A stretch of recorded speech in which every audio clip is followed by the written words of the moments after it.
Let's turn attention to Ondo State, where the governor, Lucky Aiyedatiwa, has signed the 2024 Appropriation Bill into law.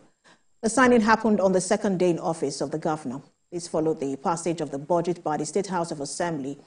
The budget, totaling about 395.2 billion naira, was increased by 10.7 billion naira.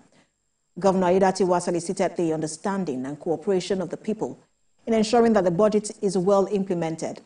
He said his administration will put in place measures to cushion the effects of petrol subsidy removal.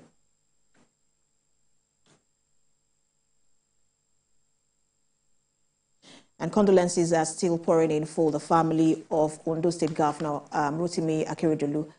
We understand that some governors were in his Ibadan residence to pay a condolence visit to the family. For all of this, especially now that there is a new governor in the state, let's bring in the national president, former national president of Norge, Deji Akinwalere, who joins us live from Akure. Good to have you join us. Good evening. Thank you for having me. We know that the state is still in a 3-day mourning period, which will end tomorrow, but we also see the governor making moves in terms of appointment, condolence visit to the president, as well as this budget he just signed. But in terms of governance and the outlook for the governance in Ondo State, what are the expectations? Well, thank you very much. It's quite painful. We lost a dearly beloved governor. Governor Aiyedatiwa.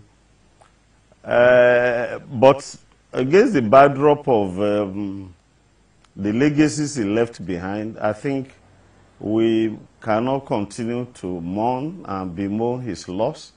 We should focus more on what legacies he left behind, the legacy in terms of providing security when this state was on the verge of becoming a Hobbesian state which was becoming brutish and short, when KBC's traditional rulers were being kidnapped, when a former minister and secretary to government was kidnapped, and virtually there was insecurity everywhere.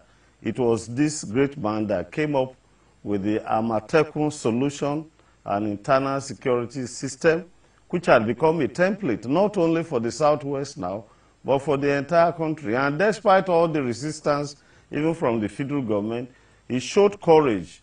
And so we will keep remembering him for his courage and for his legacy, whether in industrialization, in infrastructure, and so on and so forth. So I think for us, we want to look at it from the perspective of John Donne. He said, "Death be not proud," because each time we remember the legacy of Aiyedatiwa, we will know that death has not achieved anything by taking him away. He has only taken him from the troubles of Nigeria.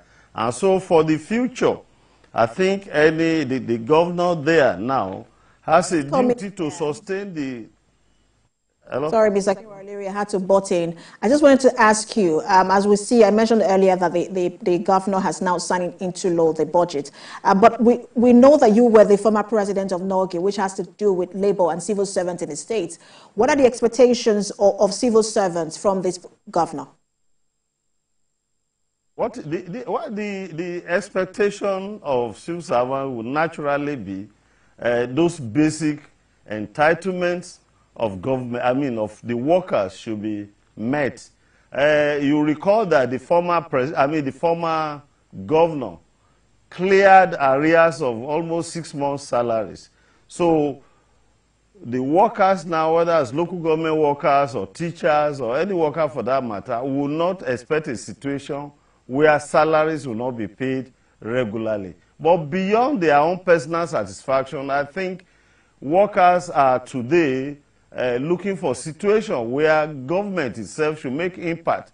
Government should provide the tools for them to perform their duties. Government should provide drugs in our hospital and all the wherewithal for them to work. So workers are looking beyond merely taking their salaries and enjoying themselves to see what can be done to make positive impact in the communities where they are working.